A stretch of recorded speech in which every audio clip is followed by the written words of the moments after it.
আসসালামু আলাইকুম। এটিএন বাংলা সংবাদে সবাইকে স্বাগত জানাচ্ছি। আমি ভাবনা আহমেদ। শুরুতেই বিআরবি কেবল সংবাদ শিরোনাম।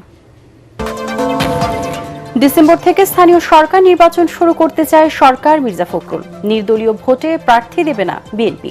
অক্টোবর থেকেই প্রস্তুত ইসি। প্রধানমন্ত্রী তারেক রহমানকে সৌদি আরব সফরের আমন্ত্রণ। যুবরাজ মোহাম্মদ বিন সালমানের বাংলাদেশে আসার আগ্রহ প্রকাশ।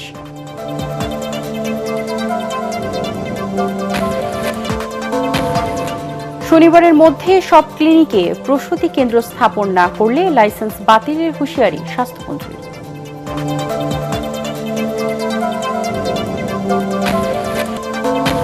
তেহরানে আয়াতুল্লাহ আলী খামেনির শেষ শ্রদ্ধায় 10 কিলোমিটার জুড়ে শোক মিছিল। ইসলামী বিপ্লবের আদর্শে মুসলিম বিশ্বকে এক হওয়ার ডাক। শুনছিলেন বিআরবি কেবল সংবাদ শিরোনাম। এবারে বিস্তারিত। নির্বাচন কমিশন প্রস্তুত থাকলে আগামী ডিসেম্বর থেকে শুরু হবে স্থানীয় সরকার নির্বাচন। প্রথমে হবে ইউনিয়ন পরিষদ ভোট। এটিএন বাংলাকে এসব তথ্য জানান বিএনপি মহাসচিব ও স্থানীয় সরকার মন্ত্রী মির্জা ফখরুল ইসলাম আলমগীর। তিনি জানান, নির্দলীয় এই নির্বাচনে কোনো একক প্রার্থীকে সমর্থন দেবে না বিএনপি। অংশ নিতে পারবেন আওয়ামী লীগ, জামায়াত, এনসিপি সহ যে কোনো দলের কর্মী সমর্থকরা। রিপোর্টে জানাচ্ছেন মাহবুব কবির চপল।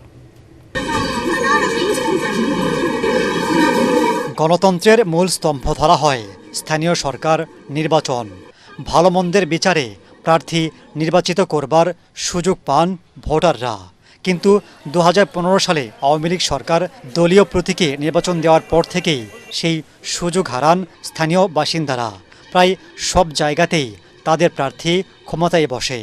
2024 সালের 5 আগস্ট দলটির পতনের পর সিটি মেয়র থেকে শুরু করে ইউপি চেয়ারম্যান অনেকেই আত্মগোপনে চলে যান। এ অবস্থায় 1876 জনপ্রতিনিধিকে অপসারণ করে সরকারি কর্মকর্তাদের প্রশাসক হিসেবে নিয়োগ দেয় অন্তর্বর্তী সরকার। বিএনপি ক্ষমতায় এসেও সেই ধারা অব্যাহত রাখে। সিটি কর্পোরেশন, পৌরসভা, ইউনিয়ন পরিষদে নির্বাচিত প্রতিনিধি না থাকায় বিড়ম্বনার শিকার হচ্ছেন সেবা প্রত্যাশী মানুষ। বিষয়টি উপলব্ধি করছে সরকারও। স্থানীয় সরকার মন্ত্রী জানান, এ বছরের শেষ দিকে স্থানীয় সরকার পর্যায়ে ভোট শুরুর প্রস্তুতি চলছে। বিএনপি তো এখানে আপনার দলীয় স্থানীয় সরকারের দলীয়ভাবে তো নির্বাচনে অংশ নেবে না। এবার তো আপনার নির্বাচন হবে, নির্দলীয় নির্বাচন হবে, এবং এখানে আপনার যেটাকে বলা হয় যে প্রতীক ছাড়া হবে। নির্ভর করছে যে আপনার ইলেকশন কমিশন কবে রেডি হচ্ছে। আমরা যেহেতু ইলেকশন কমিশনকে দিয়ে ইলেকশন করাতে হবে, তারা রেডি হলেই আমরা একটা চিন্তা ভাবনা করবো। খুব শিগগিরই হবে, হয়তো ডিসেম্বরের মধ্যে আশা করছি যে আমরা প্রাথমিক স্টেপটা শেষ করতে পারবো। এটা বলা মুশকিল না, সিটি কর্পোরেশন তো আগে হবে না, ইউনিয়ন পরিষদই আগে হবে। তিনি জানান, স্থানীয় সরকার নির্বাচনে কোনো ধরনের প্রভাব বিস্তার করবে না সরকার। আওয়ামী লীগ সহ যে কোনো দলের নেতাকর্মী অংশ নিতে পারবেন। যেহেতু এটা নির্দলীয়ভাবে হচ্ছে, সেটা আওয়ামী লীগ, বিএনপি বা জামাত বলতে কোনো কথা নেই। এখানে যে কেউ ইলেকশন করতে পারে। মামলা হলে তো এমনিতে আউট হয়ে যাবে, তারা তো আপনার আইনগতভাবে নির্বাচন করতে পারবে না। অনেক বেশি স্ট্রং হবে। এই জন্য যে যত বেশি নির্বাচন করতে চাইবে তত নেতা তৈরি হবে, এবং আপনার ভালোই হবে, ইলেকশন খারাপ হবে না। মাহবুব কবির চপল, এটিএন বাংলা, ঢাকা। অক্টোবর থেকে স্থানীয় সরকার নির্বাচনের প্রস্তুতি নেওয়া হচ্ছে বলে জানিয়েছেন নির্বাচন কমিশনার আব্দুর রহমানুল মাসউদ। বিকেলে নির্বাচন ভবনে এক অনুষ্ঠানে তিনি জানান, স্থানীয় সরকার নির্বাচনের জন্য সীমানা বিরোধ নিষ্পত্তিতে শিগগিরই সরকারকে চিঠি দেওয়া হবে। নির্বাচন কমিশন বিটে কর্মরত সাংবাদিকদের সংগঠন RFD-ED আয়োজিত ফল উৎসবে তিনি বলেন, জনস্বার্থ বিবেচনায় ইউনিয়ন পরিষদ ও পৌরসভা নির্বাচন আগে হওয়া উচিত। তবে কোনটা আগে হওয়া উচিত তা নিয়ে লিখিত ও অলিখিতভাবে সরকারের কাছে আলোচনা করা হবে। উপজেলা ও জেলা পরিষদ এবং সিটি কর্পোরেশনের ভোট পরে করা যেতে পারে বলেও মত দেন তিনি। অনুষ্ঠানে নির্বাচন কমিশনার আবুল ফজল মোহাম্মদ সানাউল্লাহ বলেন, জাতীয় নির্বাচনের মতো স্থানীয় সরকার নির্বাচনও সুষ্ঠু করতে চায় ইসি। সিটি কর্পোরেশন বলেন, ইউনিয়ন পরিষদ বলেন, পৌরসভা এবং উপজেলা বা জেলা পরিষদ সবই খালি পড়ে আছে। অক্টোবরকে ধরে কাজ করছি। ইট ডাজ নট মিন যে অক্টোবর থেকেই নির্বাচন হবে। সরকারের সাথে এসব বিষয়ে আমার মনে হয় আমাদের কিছু আলাপ আলোচনা হবে এবং তার ভিত্তিতেই আমরা নির্বাচনের সকল প্রকার তফসিল ঘোষণা করব। প্রধানমন্ত্রী তারেক রহমানকে সৌদি আরব সফরের আমন্ত্রণ জানিয়েছেন দেশটির ক্রাউন প্রিন্স মোহাম্মদ বিন সালমান।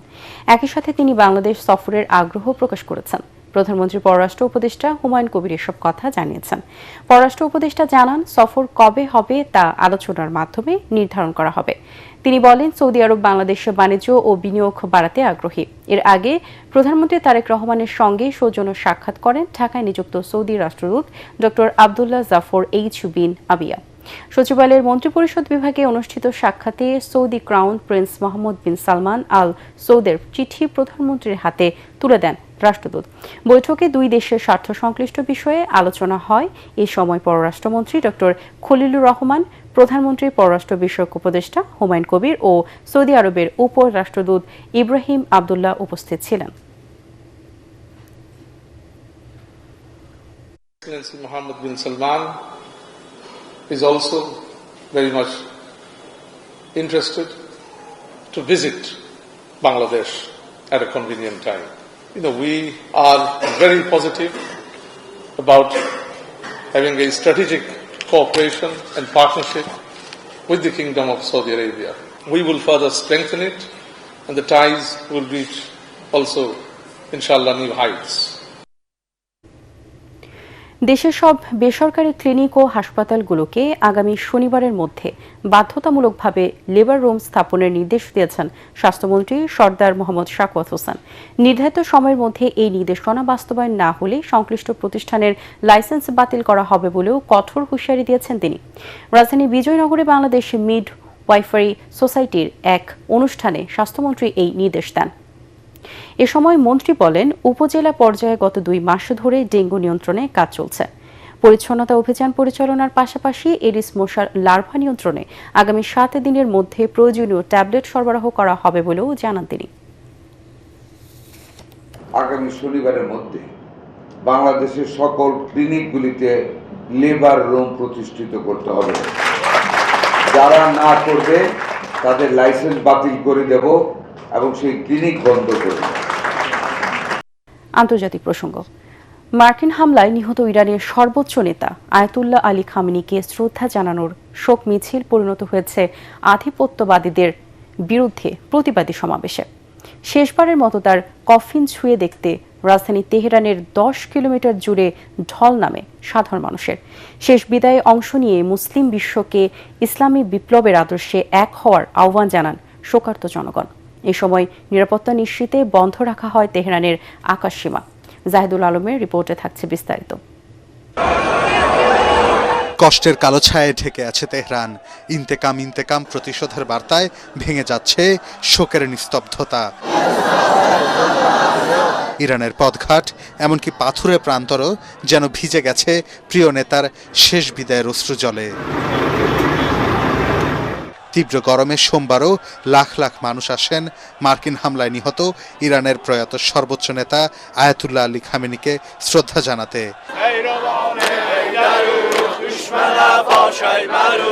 বুক চাপড়ে শোক প্রকাশ, হাতে ইরানের পতাকা আর আলী খামেনির প্রতিকৃতি। প্রায় 10 কিলোমিটার পথ জুড়ে বিস্তৃত ছিল ঐতিহাসিক এই শোক মিছিল।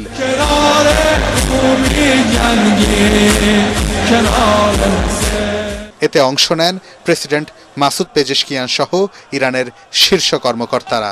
নিরাপত্তা নিশ্চিতে বন্ধ রাখা হয় ইরানের আকাশসীমা। শোকযাত্রায় খামেনির কফিনের সঙ্গে ছিল তার পরিবারের কয়েকজন সদস্যের পতাকায় মোড়ানো কফিনও। এ সময় আল্লাহর পথে জিহাদের জন্য মুসলিম বিশ্বকে এক হওয়ার আহ্বান জানানো হয়। আয়াতুল্লাহ খামেনির এই শোক মিছিল পরিণত হয় আধিপত্যবাদীদের বিরুদ্ধে এক হওয়ার এক সমাবেশে। অংশগ্রহণকারীরা বলেন, খামেনির মৃত্যুর প্রতিশোধের প্রতিজ্ঞা শুধু ইরানি জাতীয়তাবাদ রক্ষা নয়, বরং ইসলামী বিপ্লব আদর্শ রক্ষার অঙ্গীকার। তেহরানের এই শোকানুষ্ঠান শেষে মঙ্গলবার পবিত্র নগরী কোম, বুধবার ইরাকের নাজাফ ও কারবালায় শ্রদ্ধা নিবেদন ও জানাজা অনুষ্ঠিত হবে, আর বৃহস্পতিবার ইরানের মাশহাদে শেষ জানাজার পর সম্পন্ন হবে দাফন। Zahidul Alam, ATN Bangla. Day care center শিশুদের জ্ঞান চর্চা, মেধা ও মানসিক বিকাশে গুরুত্বপূর্ণ ভূমিকা রাখে মন্তব্য করে সারা দেশে মানসম্মত দিবা যত্ন কেন্দ্র সম্প্রসারণের উপর গুরুত্বারোপ করেছেন জিয়াউর রহমান ফাউন্ডেশনের vice president doctor Zubaida Rahman. রাজধানীর 3টি ডে কেয়ার সেন্টার পরিদর্শন শেষে পানি ভবনে আয়োজিত আলোচনা সভায় তিনি কথা বলেন। শিশুদের পড়াশোনা সহ সার্বিক খোঁজখবর নেওয়ার পাশাপাশি তাদের সাথে আনন্দঘন কিছু সময় কাটান তিনি। বিস্তারিত জানাচ্ছেন আনান তাসিন রি। শিশুদের দিবাযত্ন কেন্দ্র হল কর্মজীবী অভিভাবকদের বড় আশ্রয়স্থল। শিশুদের জ্ঞান চর্চায় ও মানসিক বিকাশে এর রয়েছে গুরুত্বপূর্ণ ভূমিকা। তেজগাঁও সরকারি শিশু পরিবার ও শিশু দিবাযত্ন কেন্দ্র এবং ভূমি ভবনে শিশু দিবাযত্ন কেন্দ্র পরিদর্শন করেন জিয়াউর রহমান ফাউন্ডেশনের ভাইস প্রেসিডেন্ট ও প্রধানমন্ত্রীর সহধর্মিণী ডাক্তার জুবাইদা রহমান। এ সময় শিশুদের সাথে কিছু সময় কাটান তিনি। খোঁজখবর নেন শিশুদের পড়াশোনা ও বিনোদন সহ দিবাযত্ন কেন্দ্রের নানা সুযোগ সুবিধার। পরে রাজধানীর পানি ভবনে শিশুর প্রারম্ভিক যত্ন ও বিকাশ শীর্ষক কর্মশালায় ডাক্তার জুবাইদা রহমান বলেন, কর্মজীবী পরিবারের শিশুদের জন্য ডে কেয়ার সেন্টার অত্যন্ত গুরুত্বপূর্ণ। এতে অভিভাবকরা নিশ্চিন্তে কর্মস্থলে দায়িত্ব পালন করতে পারেন। দিবা পরিচর্যা কেন্দ্র শুধু নিরাপদে থাকার স্থান নয়, দেশের ভবিষ্যৎ গড়ার সহায়ক। কেয়ার গিভার্স, আপনারা একই সাথে দুটি কাজ করছেন। বাংলাদেশের ভবিষ্যতের ভিত্তিপ্রস্তর স্থাপন করতে সহায়তা করছেন, বিরাট নারী জনসংখ্যাকে বেকারত্বের বোঝা থেকে পরিত্রাণ দিচ্ছেন। মন্ত্রীরা জানান, প্রত্যন্ত অঞ্চল পর্যন্ত শিশু দিবাযত্ন কেন্দ্রের সেবা পৌঁছে দিতে কাজ করছে সরকার। প্রত্যেকটা জেলায়, প্রত্যেকটা উপজেলায় আমরা যেন প্রান্তিক লেভেলে সবাইকে সচেতন করে রাখতে পারি এবং মেধার বিকাশ, সামাজিক বিকাশ, শেখার সুযোগটা শিশুদের মধ্যে করে দিতে পারি। মাননীয় প্রধান অতিথি মানসিক শারীরিকভাবে তাদের বিকাশ লাভ করছে সে বিষয়েও কিন্তু উনি সরেজমিনে দেখেছেন এবং ওনার আগ্রহ রয়েছে। কয়েকদিন আগে মাননীয় প্রধানমন্ত্রী নিজেও একটি শিশু দিবাযত্ন কেন্দ্র উনি কিন্তু ঘুরে দেখেছেন। বক্তারা বলেন, শিশুদের নিরাপদ ও মানসম্মত শৈশব নিশ্চিত করা, শিক্ষা, খেলাধুলা সহ মানসিক বিকাশে সরকার সব ধরনের পদক্ষেপ নিচ্ছে। আনান্তা সিনরি, এটিএন বাংলা, ঢাকা। ফ্যাসিস্ট সরকার উন্নয়নের নামে ব্যাপক দুর্নীতি করেছে বলে অভিযোগ করেছেন স্থানীয় সরকার মন্ত্রী ও বিএনপি মহাসচিব মির্জা ফখরুল ইসলাম আলমগীর। গ্রামীণ উন্নয়ন ছাড়া টেকসই উন্নয়ন সম্ভব নয় বলে জানান তিনি। রাজধানী ওসমানী স্মৃতি মিলনায়তনে জাতীয় পল্লী উন্নয়ন দিবস উপলক্ষে আয়োজিত অনুষ্ঠানে তিনি এসব কথা বলেন। পল্লী উন্নয়ন ও সমবায় প্রতিমন্ত্রী মীর শাহে আলম বলেন, গ্রামীণ জীবনযাত্রার উন্নয়নের লক্ষ্যেই নারীদের ফ্যামিলি কার্ড ও কৃষক কার্ড দেওয়া হচ্ছে। সাজ্জাদ জাহানের রিপোর্ট। রাজধানীর ওসমানী স্মৃতি মিলনায়তনে জাতীয় পল্লী উন্নয়ন দিবসের অনুষ্ঠানের আয়োজন করে স্থানীয় সরকার, পল্লী উন্নয়ন ও সমবায় মন্ত্রণালয়।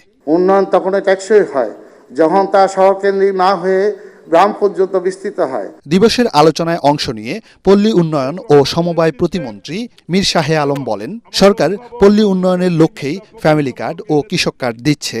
আমরা পল্লী উন্নয়ন এবং সমবায় বিভাগের সকল সেক্টরকে আগামী দিনে এমনভাবে ঐক্যবদ্ধভাবে তৃণমূল পর্যায়ে আমরা কাজে লাগাবো যেন গ্রামের অর্থনীতি আমাদের অন্য একটি পর্যায়ে চলে যায়।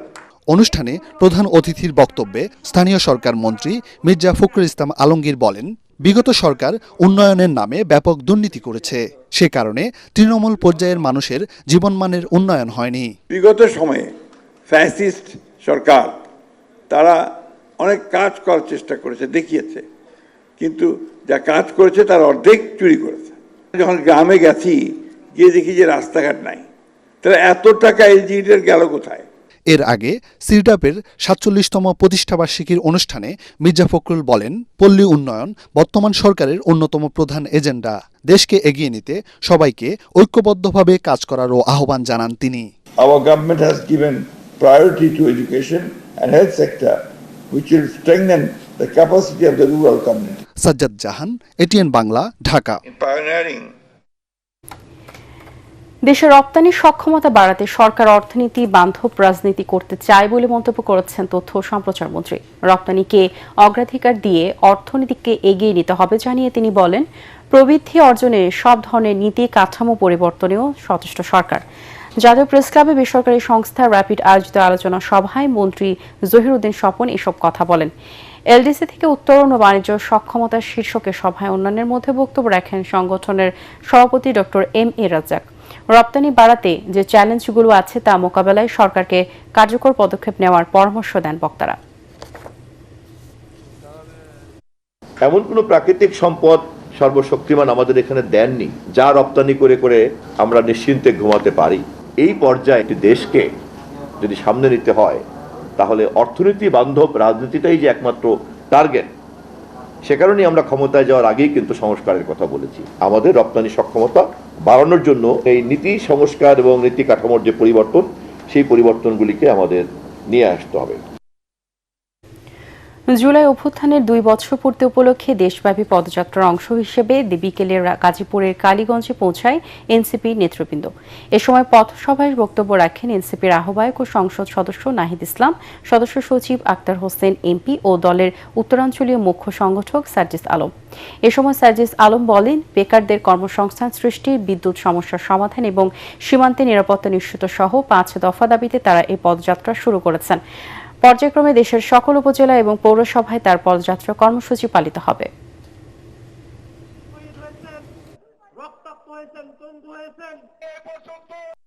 কর্মসংস্থানের ব্যবস্থা করা হোক, বিদ্যুৎ সংকট নিরসন করা হোক এবং সীমান্তে সুরক্ষা নিশ্চিত করা হোক। প্রধানত এই 5টি বিষয়কে সামনে রেখে আমরা জুলাই পদযাত্রা এসেছি। আমরা বিশ্বাস করি যে আমরা জনগণের কথাগুলো যদি বলতে পারি, জেলা উপজেলা ইউনিয়নে গিয়ে জনগণ ধীরে ধীরে আমাদের সাথে ওই আস্থার সম্পর্কটা তৈরি করবে এবং আমরা যে বাংলাদেশের সবচেয়ে বড় রাজনৈতিক দল হিসেবে আমাদের তৈরি হওয়ার যে আকাঙ্ক্ষা, সেই পথে আমরা এগিয়ে যাব। আগামী 5 বছরের মধ্যে নবায়নযোগ্য জ্বালানি খাত থেকে 10,000 মেগাওয়াট বিদ্যুৎ উৎপাদন করতে চায় সরকার। এতে জ্বালানি আমদানির ওপর চাপ কমবে বলে জানিয়েছেন বিদ্যুৎ ও জ্বালানি মন্ত্রী ইকবাল হাসান মাহমুদ। সকালে রাজধানীতে ক্যাবের আলোচনায় তিনি এ কথা বলেন। মন্ত্রী বলেন, বর্তমানে 80% বিদ্যুৎ বেসরকারি খাতের নিয়ন্ত্রণে। পুরনো চুক্তি অনুযায়ী তাদের কাছ থেকে উচ্চ দামে বিদ্যুৎ কিনতে হচ্ছে সরকারকে। একই সাথে বিগত সরকারের রেখে যাওয়া বকেয়া 56,000 কোটি টাকা এবং নতুন বিদ্যুতের দামও পরিশোধ করতে হচ্ছে। ফলে বাধ্য হয়ে সরকার বিদ্যুতের দাম বাড়িয়েছে বলে জানান তিনি। রিনিউয়েবল এনার্জিতে গেলে আমার যে জ্বালানিতে ইম্পোর্ট করতে হয়, সেই জ্বালানি ইম্পোর্টটা অনেক কমে যাবে। আর জ্বালানি ইম্পোর্টটা কমে গেলে আমার যে অর্থ সাশ্রয় হবে, সেই সাশ্রয় দিয়ে গত যে কিছুক্ষণ আগে উনি বললেন, অলিগাররা যে টাকা পয়সা জাস্ট প্রজেক্ট করেছে লুট করার জন্য, সেইটার থেকে আমরা আস্তে আস্তে বেরোতে পারবো। ডিসেম্বরে বার্ষিক পরীক্ষা শেষে পরীক্ষার্থীদের হাতে নতুন বই তুলে দিতে চায় সরকার। এ বিষয়ে নভেম্বরের মধ্যে পূর্ণাঙ্গ প্রস্তুতি রাখার নির্দেশ দিয়েছেন প্রধানমন্ত্রী তারেক রহমান। সচিবালয়ে প্রধানমন্ত্রীর সঙ্গে পাঠ্যপুস্তক প্রকাশ কার্যক্রমের অগ্রগতি পর্যালোচনা সংক্রান্ত সভা শেষে এ কথা জানান শিক্ষামন্ত্রী এহসানুল হক মিলন। টেন্ডার প্রক্রিয়া চলমান আছে জানিয়ে মন্ত্রী বলেন, দ্রুত বই ছাপানোর কাজ শুরু করতে আগস্টের শুরুতেই কার্যাদেশ দেওয়া হবে। কারিকুলামে কিছুটা পরিমার্জন আসছে জানিয়ে তিনি বলেন, এবার আলাদা আলাদা শ্রেণীতে 4টি নতুন বই দেওয়া হবে। ভাষা শিক্ষা বিষয়ে শিক্ষক নিয়োগ চ্যালেঞ্জিং বলেও মন্তব্য করেন শিক্ষামন্ত্রী। বলেন, আগামী বছর থেকে এই নিয়োগ প্রক্রিয়া শুরু হবে। নতুন বছরের শুরুতেই যেন পাঠ্যপুস্তক যথাসময়ে শিক্ষার্থীদের হাতে যায়। আমরা আশা করছি যে ডিসেম্বরের যে ফাইনাল এক্সাম হবে তখনই তাদের হাতে আমরা বইগুলি পৌঁছে দেব। মাননীয় প্রধানমন্ত্রীর নির্দেশ 30 নভেম্বরের মধ্যেই আমাদেরকে রেডি থাকতে হবে নতুন পাঠ্যপুস্তক নিয়ে। আমাদের টেন্ডার প্রসিডিং চলছে এবং আমরা work order first week of আগস্টের ভিতরে সব দিয়ে দেব, then they will start printing. আর এই বিষয়ে যা তদারকি করার দরকার রয়েছে তা আমাদের মন্ত্রণালয়ের টিম রয়েছে, এনসিটিভি রয়েছে এবং আমরা সম্পূর্ণ প্রস্তুত আগামী দিনে সুন্দরভাবে বই দেওয়ার জন্য। শিগগিরই সব সরকারি সেবা ডিজিটালাইজেশন করা হবে বলে জানিয়েছেন অর্থমন্ত্রী আমির খসরু মাহমুদ চৌধুরী। সচিবালয়ে আর্থিক প্রতিষ্ঠান বিভাগের উদ্যোগে ইনোভেশন শোকেসিং 2025-26 অনুষ্ঠানে তিনি এই কথা বলেন। অর্থমন্ত্রী বলেন, প্রযুক্তির যথাযথ ব্যবহার না থাকায় মানুষ অর্থ খাতে সঠিক সেবা পান না। সেবা দিতে হিমশিম খেতে হচ্ছে আর্থিক সহায়তা প্রতিষ্ঠানগুলোকে। বিভিন্ন সরকারি দপ্তরে সরাসরি সেবা নিতে আসা ব্যক্তিদের নিরুৎসাহিত করতে হবে এবং বাসায় বসে অনলাইনে সেবা নেওয়ার বিষয়ে ব্যাপক প্রচারণা চালানোর নির্দেশ দেন অর্থমন্ত্রী। গভর্নমেন্টের প্রত্যেকটা সার্ভিসে জনগণের দোরগোড়ায় তার গোড়ায় পৌঁছাতে চাই। আমরা চাই না বাংলাদেশের জনগণ সে যেই হোক, তারা সরকারি অফিসে যাক, তারা ইন্স্যুরেন্স কোম্পানিতে যাক, তারা ব্যাংকে যাক কিংবা আর কোনো প্রতিষ্ঠানে যাক। এবারে অর্থ সংবাদ।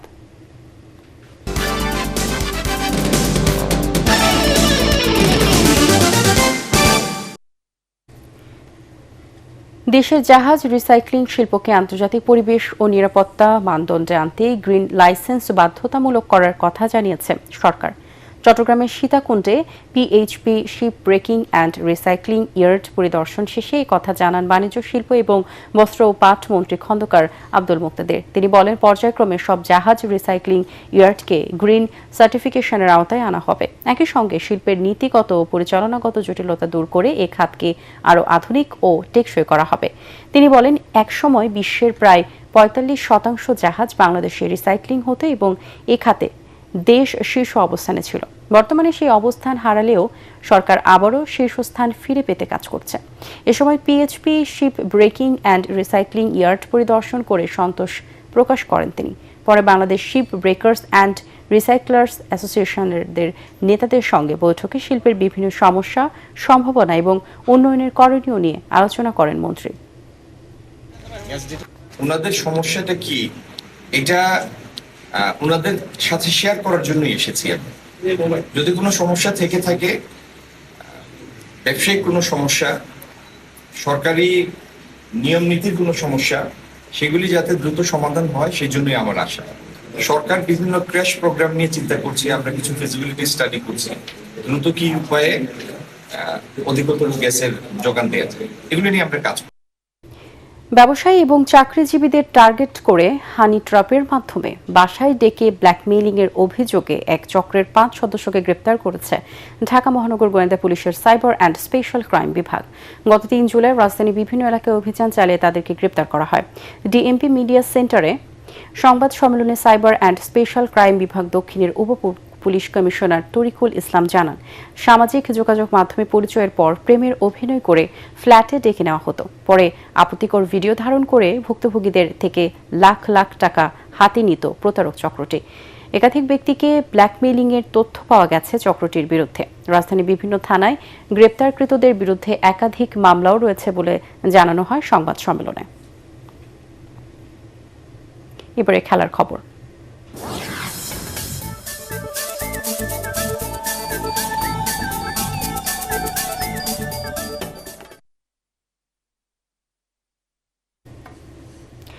সিরিজের প্রথম ওয়ানডে ম্যাচ জয়ে জিম্বাবুয়ের দেওয়া 142 রানের টার্গেটে ব্যাট করছে বাংলাদেশ। স্বল্প পুঁজি হলেও 17 রানে 3 টাইগার ব্যাটারকে তুলে নিয়ে ম্যাচটি জমিয়ে তোলে স্বাগতিক জিম্বাবুয়ে। চতুর্থ উইকেটে তাওহিদ হৃদয় ও নুরুল হাসান সোহান 49 রানের জুটি করে দলের বিপর্যয় রোধের চেষ্টা করেন। শেষ খবর পাওয়া পর্যন্ত বাংলাদেশের সংগ্রহ 9 উইকেটে 110 রান। এর আগে হারারি স্পোর্টস ক্লাব মাঠে টসে হেরে ব্যাটিংয়ে নেমে নাহিদ রানার আগুনে বোলিংয়ে পুরে মাত্র 141 রানে অল আউট হয় স্বাগতিক জিম্বাবুয়ে। দলের পক্ষে সর্বোচ্চ 33 রান করেন নিউম্যান নিয়ামমুহরি। অধিনায়ক রিচার্ড এনগারাভা করেন 27 রান। 21 রানে 6 উইকেটে তুলে নিয়ে বাংলাদেশের স্পিডস্টার নাহিদ রানা জিম্বাবুয়ের শিবিরে ধস নামান। এটি এখন ওয়ানডেতে বাংলাদেশের সেরা বোলিং রেকর্ড। শেষ করার আগে বিআরবি কেবল সংবাদ শিরোনামগুলো জানিয়ে দিব আরও একবার। ডিসেম্বর থেকে স্থানীয় সরকার নির্বাচন শুরু করতে চায় সরকার, মির্জা ফখরুল। নির্দলীয় ভোটে প্রার্থী দেবে না বিএনপি, অক্টোবর থেকেই প্রস্তুত ইসি।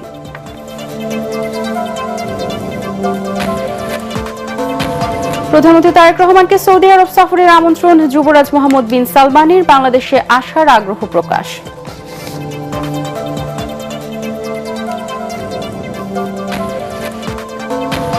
শনিবারের মধ্যে সব ক্লিনিকের প্রসূতি কেন্দ্র স্থাপন না করলে লাইসেন্স বাতিলের হুঁশিয়ারি স্বাস্থ্যমন্ত্রী।